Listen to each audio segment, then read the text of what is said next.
Ketika kedua kekasih ini bertemu, Nicholas Sebeda dan Narumi Kurosaki, mereka memulai suatu kisah romansa yang sepertinya akan bertahan selamanya.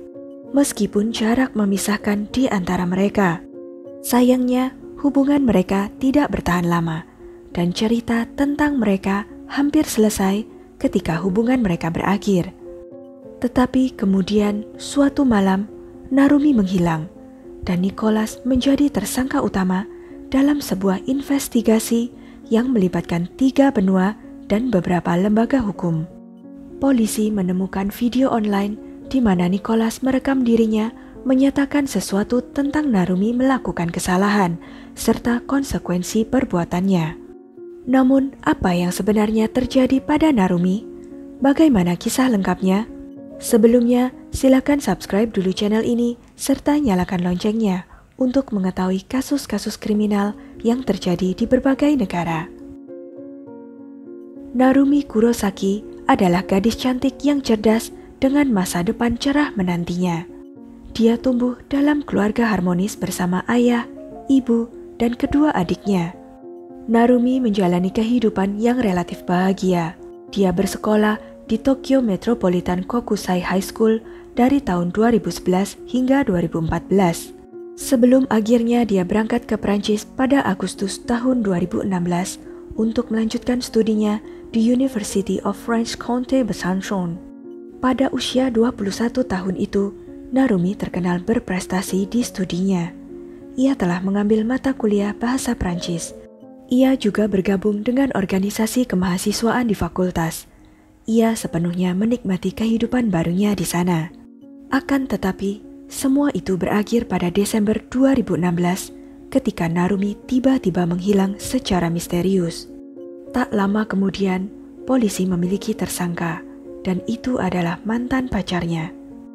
Nicholas Humberto Cepeda Contreras adalah pemuda bergelimang harta, putra seorang eksekutif kaya Humberto Cepeda.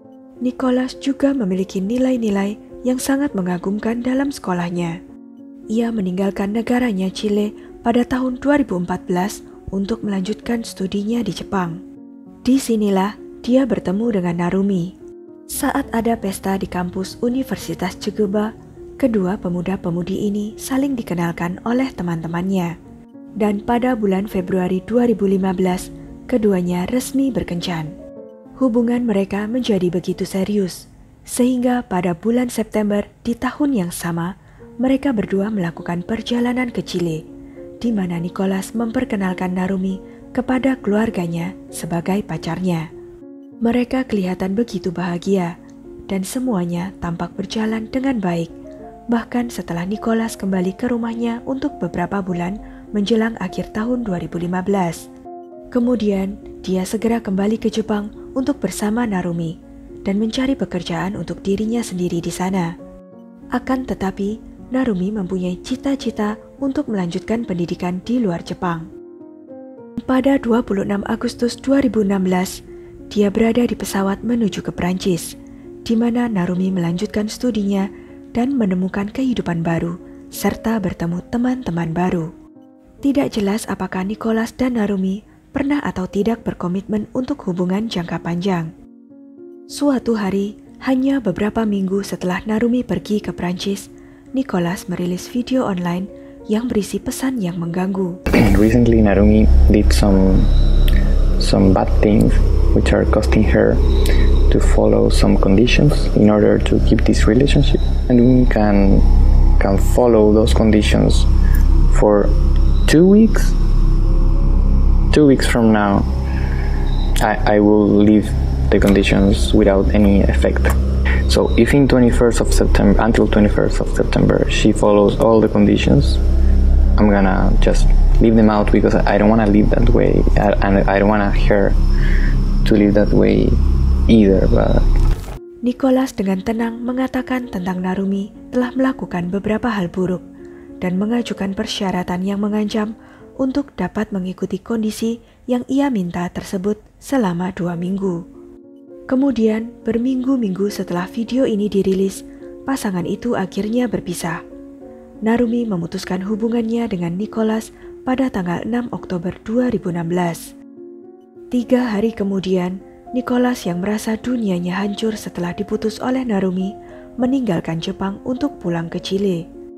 Akan tetapi, kenapa Narumi mengakhiri hubungan mereka? Jawabannya sederhana.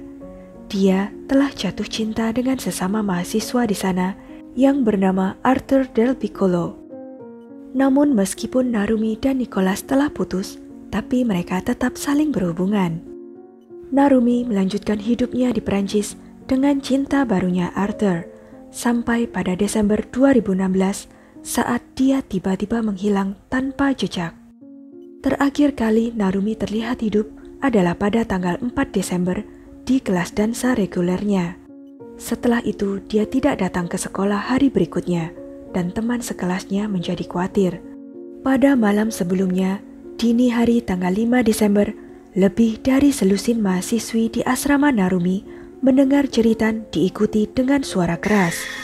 Para penghuni asrama itu saling mengirim pesan ke teman-temannya yang lain, mengatakan bagi mereka terdengar seperti seseorang telah terbunuh. Narumi tidak pernah melewatkan kelas, jadi keesokan harinya ketika dia tidak datang, teman-temannya menjadi sangat khawatir. Kemudian sesuatu yang tidak terduga terjadi. Narumi mulai mengirim pesan kepada keluarga dan teman-temannya, menjelaskan bahwa dia perlu mengunjungi konsulat Jepang dan Lyon untuk menyelesaikan masalah dengan paspornya. Segera kejanggalan-kejanggalan mulai terjadi. Kartu kreditnya telah digunakan untuk membeli tiket kereta ke Lyon. Tetapi tidak ada orang lain di kereta yang bisa mengingat telah melihat Narumi di kereta itu. Kemudian pesan-pesan yang ia kirim menjadi lebih mengkhawatirkan saat Narumi memberitahu keluarganya bahwa dia akan mulai hidup baru bersama pacarnya. Hingga pada tanggal 12 Desember, Narumi berhenti mengirim pesan sama sekali. Tak lama kemudian, polisi disiagakan dan berhasil mendapatkan akses ke kamar Narumi. Dan ketika mereka masuk, mereka menemukan segalanya rapi. Dan rapi biasanya tidak menimbulkan kecurigaan apapun. Akan tetapi teman-temannya memberitahu polisi bahwa biasanya Narumi tidak hidup begitu rapi, dan mereka merasa ada yang tidak beres. Tersangka pertama mereka adalah Arthur, pacar Narumi saat itu, dan kemudian ia dibawa untuk diinterogasi polisi.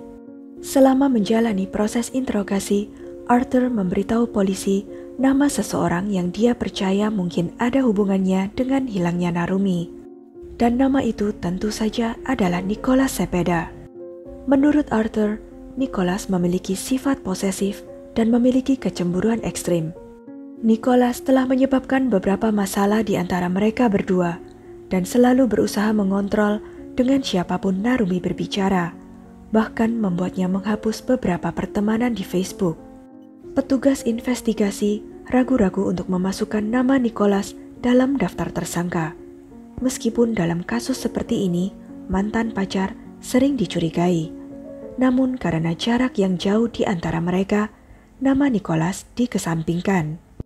Tetapi kemudian, polisi menemukan bahwa Narumi sempat makan di restoran pada malam dia terakhir terlihat, dan dia tidak sendirian. Tamu Narumi yang membayar tagihannya, dan setelah polisi memeriksanya, mereka tidak bisa percaya dengan siapa Narumi makan malam itu.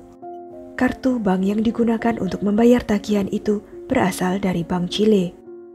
Pada penyelidikan lebih lanjut, mereka memeriksa kamera keamanan di restoran, dan kamera itu menangkap gambar Nicholas sedang makan dengan Narumi, dan polisi menjadi tertarik untuk berbicara dengannya tentang hilangnya Narumi. Kemudian Nicholas dan Narumi terlihat lagi di kamera CCTV saat memasuki asrama Narumi. Di kamar Narumi ditemukan beberapa bukti fisik tentang keberadaan Nicholas di sana. Nicholas berkata dia berada di sana malam itu, dan untuk kebisingan yang terdengar, dia mengklaim bahwa saat itu mereka telah bercinta dengan dahsyat selama beberapa jam. Teriakan yang didengar orang lain itu sebenarnya jeritan kesenangan menurut Nicholas. Nicholas kemudian mengakui keberadaannya dan bahkan mengatakan dia ada di sana ketika suara-suara itu terdengar. Bukti DNA juga menguatkan bahwa Nicholas ada di sana malam itu. Polisi juga menemukan sidik jarinya dicangkir di kamar Narumi. Mereka juga menemukan DNA Nicholas pada beberapa barang dan juga di kamar mandi. Dalam penyelidikan lebih lanjut, polisi menemukan sesuatu yang menguatkan bahwa Narumi dalam keadaan tidak baik-baik saja. Di pintu keluar darurat terdapat bercak darah, dan setelah diperiksa, bercak darah itu adalah milik Narumi. Saat kamarnya diperiksa, polisi menemukan bahwa mantel musim dinginnya masih di sana bersama dengan laptop dan tasnya. Namun paspornya hilang dan juga ponselnya. Dan yang lebih mengkhawatirkan, kopernya juga hilang. Pihak berwajib kemudian mengeluarkan surat perintah penangkapan untuk Nicholas. Tetapi ternyata dia sudah melarikan diri keluar dari Perancis. Apakah Nicholas mengambil tindakan drastis setelah kondisi yang dia buat di video sebelumnya tidak dituruti oleh Narumi? Pada tanggal 28 Desember 2016, kasus Narumi ditingkatkan dari orang hilang menjadi kemungkinan korban pembunuhan. Meskipun awalnya polisi mengabaikan Nicholas karena jarak geografis mereka, namun ternyata sebenarnya Nicholas sedang berada di Perancis pada saat Narumi hilang. Bukti DNA yang segera ditemukan polisi dan juga rekaman kamera CCTV menunjukkan pasangan itu bersama-sama pada malam saat Narumi terakhir terlihat. Mereka berdua makan di La Table de Gustave di luar Besançon, di mana kartu kredit terbitan Bank Chile yang digunakan untuk membayar tagihan itu segera dikonfirmasi sebagai milik Nicholas. Nicholas juga terlihat di Dijon sedang membeli cairan yang mudah terbakar di sebuah supermarket. Segera setelah Nicholas meninggalkan Prancis, dia pergi ke Barcelona di mana dia mengunjungi sepupunya Juan. Nicholas memberitahu sepupunya cerita yang sangat berbeda tentang mengapa dia di sana. Menurut Juan, Nicholas berada di Eropa untuk menghadiri konvensi di Jenewa, sesuatu yang polisi tahu adalah kebohongan.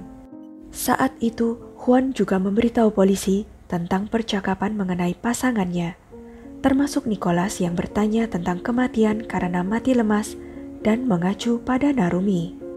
Kemudian, pada Februari 2017, perintah ekstradisi pertama terhadap Nicholas ditolak oleh otoritas Chile. Petugas investigasi kemudian memutuskan untuk menunggu sampai mereka memiliki cukup bukti sebelum mencoba lagi. Mereka mengunjungi Chile dan akhirnya memiliki kesempatan untuk menginterogasi Nicholas lebih dari setahun kemudian sejak hilangnya Narumi. Mereka menanyakan sekitar 100 pertanyaan yang berbeda kepadanya. Dengan putus asa, Nicholas memutuskan untuk tetap diam. Tapi setidaknya ini telah memberikan otoritas Prancis kesempatan untuk menyampaikan bukti mengenai tersangka mereka secara langsung. Mungkin karena kunjungan pribadi ini yang akhirnya menggoyahkan sistem peradilan Chile. Karena pada Juli 2020, akhirnya mereka menyetujui ekstradisi Nicholas Cepeda. Nicholas menjadi tersangka utama dan satu-satunya dalam kasus profil tinggi itu dan menghadapi tuntutan atas dugaan pembunuhan di Prancis. Kementerian Keadilan Prancis melabeli pengadilan Nicholas dengan nama The Great Trial. Pada tanggal 24 Juli 2020, Nicholas berhadapan dengan hakim yang akan menangani kasus pembunuhannya. Tuntutan tetap diajukan meskipun jenazah Narumi belum ditemukan, dan Nicholas secara resmi ditahan di pusat penahanan prasidang oleh polisi Prancis. Tanggal persidangan kemudian ditetapkan pada 29 Maret 2022, lebih dari 18 bulan sejak polisi memeriksa tempat tinggal Narumi di asrama. Selama itu pula, kamarnya tetap disegel. Kasus ini melibatkan 3 negara, lusinan saksi, dan beberapa lembaga penegak hukum, menyebabkan kehebohan di publik dan media-media. Meskipun jenazah Narumi belum ditemukan, bukti-bukti yang memberatkan Nicholas sudah kuat. Jaksa penuntut memiliki lebih dari 20 saksi yang semuanya mendengar keributan selama malam sebelum Narumi menghilang. Salah satu saksi dari Skotlandia begitu ketakutan. Setelah ia mendengar keributan itu, dia mengirim pesan ke beberapa temannya segera setelah ia mengunci pintunya sendiri. Dia menjelaskan, jeritan yang didengarnya seperti dalam film horor, dan ia sangat yakin itu terjadi di koridor yang sama dengan kamarnya. Di teks lain, dia memberitahu teman-temannya, terdengar seperti seseorang sedang dibunuh. Rekaman CCTV juga menunjukkan bukti yang sangat memberatkan, termasuk rekaman dari sosok yang menyerupai Nicholas mengintai di sekitar gedung asrama Narumi pada 1 Desember. Padahal saat itu, dia belum melakukan kontak dengan Narumi. Nicholas juga diketahui pernah menyewa mobil selama di Prancis, dan mobil itu terlihat di sekitar kampus Narumi. Dan sekali lagi, sosok yang menyerupai Nicholas terlihat. Kali ini, sosok itu mengambil foto bagian belakang asrama. Sosok itu berhenti selama beberapa detik dan menghilang dari pandangan. Lalu, sosok itu muncul kembali dan berhenti di tempat yang sama, dan kemudian mengambil beberapa foto-foto lagi dengan ponselnya. Dia kembali sekitar jam 6 pagi, dan kemudian 2 kali lagi dalam waktu 1 jam. Polisi juga memiliki bukti tentang Nicholas membeli produk yang mudah terbakar, dan video di mana dia mengancam Narumi daftar syaratnya. Adapun tentang pesan yang dikirim Narumi ke keluarga dan teman-temannya setelah malam dia menghilang, tidak mengejutkan untuk mengetahui Nicholas berpura-pura menjadi Narumi dan mengirim pesan-pesan itu untuk menghilangkan kecurigaan. Otoritas Prancis juga mengklaim mereka memiliki bukti transkrip percakapan pribadi antara Narumi dan Nicholas di media sosial. Di percakapan itu menunjukkan Nicholas cemburu dan menjadi pacar posesif yang semakin tak tertahankan seiring berjalannya waktu. Yang lebih mencurigakan adalah Nicholas juga terlihat di hutan setempat di hari-hari sebelum Narumi menghilang. Daerah hutan itu telah dicari secara intensif oleh polisi, tetapi mereka tetap tidak menemukan jenazah Narumi. Nicholas telah menyewa pengacara terkenal untuk membelanya selama kasus itu dipersidangkan. Ia diwakili oleh Jacqueline Lavonne, seorang pengacara dari Paris Bar Association. Kasusnya yang paling menonjol adalah ketika dia membela mantan presiden Nicolas Sarkozy dari Partai Republik saat persidangan tentang penyadapan. Sedangkan keluarga Narumi diwakili oleh Sylvie Gallet dari Besançon Bar Association. Orang tua dan saudara perempuan Narumi Kurosaki serta orang tua Nicholas Cepeda hadir di persidangan. Di persidangan itu, Nicholas langsung membantah telah membunuh dan membuang tubuh Narumi. Ia mengatakan, "Aku tidak pernah ingin berada di tengah-tengah rasa sakit keluarga Narumi. Aku juga tidak pernah ingin berada di tengah-tengah rasa sakit keluargaku sendiri. Ini rasa sakitku sendiri, tapi aku bukan pembunuh. Aku bukan pembunuh Narumi."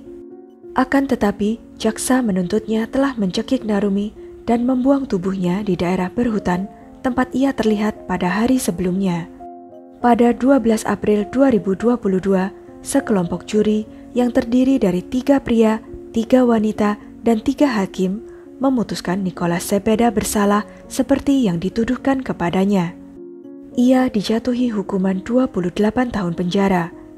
Nicholas akan menjalani hukumannya selama 15 tahun di penjara Prancis dan kemudian menjalani 13 tahun sisanya di penjara Chile.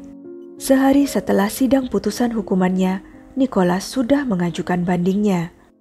Sidang banding dijadwalkan pada 21 Februari 2023, kurang dari setahun setelah sidang putusannya. Pada sidang banding tersebut, Nicholas memprotes ketidakbersalahannya. Dia juga tidak puas dengan pengacaranya, sama seperti keluarganya. Nicholas telah menyatakan keinginannya untuk memiliki tim hukum baru dan memberitahu di depan sidang bahwa ia ingin persidangan yang sebenarnya. Hakim tidak punya pilihan selain menangguhkan banding. Ayah Nicholas, Umberto, mengatakan kepada wartawan, dia pikir tidak mungkin anaknya menerima keadilan. Yang kita inginkan adalah supaya persidangan berlangsung dalam kondisi sebaik-baiknya dan dapat mengungkapkan ketidakbersalahan putra kami. Pada saat video ini ditayangkan, sidang banding Nicholas statusnya masih tertunda. Tetapi dengan segunung bukti yang memberatkannya, Nicholas Cepeda seharusnya akan tetap berada di penjara untuk waktu yang lama. Sekian kisah kali ini. Jangan lupa untuk klik like, share, subscribe, dan komen ya pendapat kalian. Sampai jumpa lagi di video-video selanjutnya.